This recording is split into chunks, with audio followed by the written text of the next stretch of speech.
Okay, so on that note too, job came through. Oh, I've been watching you. I'm interested in your work, yada, yada, yada.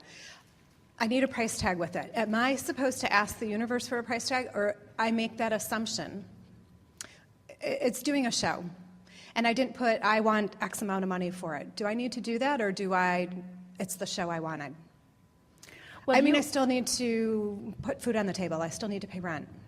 Well, you get to define what you want. You get to define how you want it to be. We're not saying to you, just say to the universe, I'm in bliss, bring me whatever you think I'm needing or wanting. You get to assign it. But the thing that we want to really explain in a way that you can hear it is that you've been doing that. When you don't have enough money, to put food on the table or to pay rent, you put that into your vortex.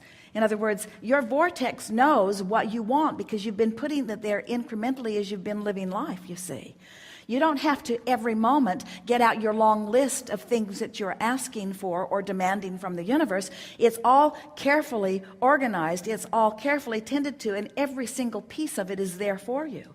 And that's the thing that we would like to elicit from you, is some trust in these things. That first, your life has caused you to ask specifically, and the vortex is full of those specifics.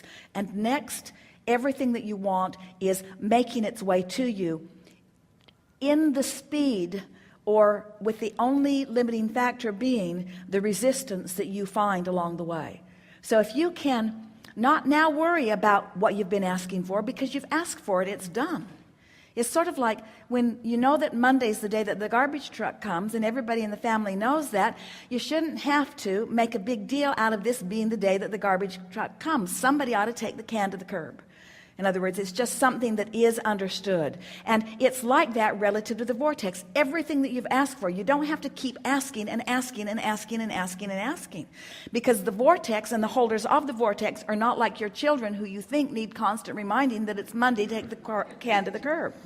The vortex knows. You don't have to keep reiterating it. And when you do, you often do it with an attitude of lack or concern that it's not going to be done. So the very request that you're restating is you shooting yourself in the vibrational foot because you're worried about it rather than in alignment with it, you see.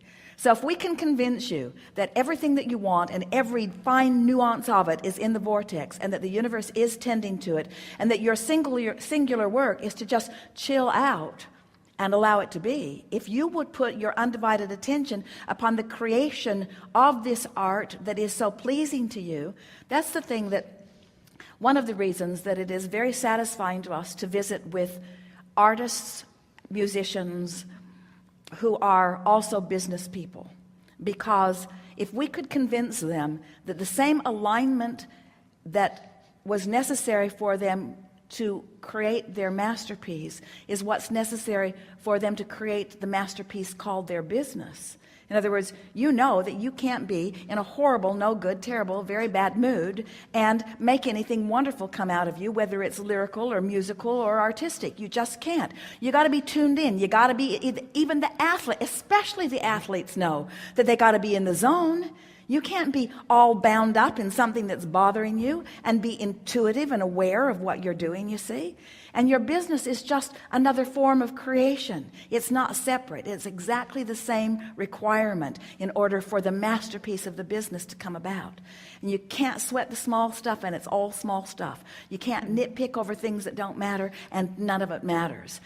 Just let the only thing that matters be your joy, you see. Someone is writing a book or has written a book, and they want to know, how can I get this book published? I've taken it here and here and here and here and here, and nobody will take it. What should I do? And we say, write another book. They say, why would I write another book? I've already got a book. We say, because when you write a book, you have to be in vibrational sync with all of that pure energy in order for the book to flow through you. And when you're in sync, the book that you've already written will find a home, you see. It's like that.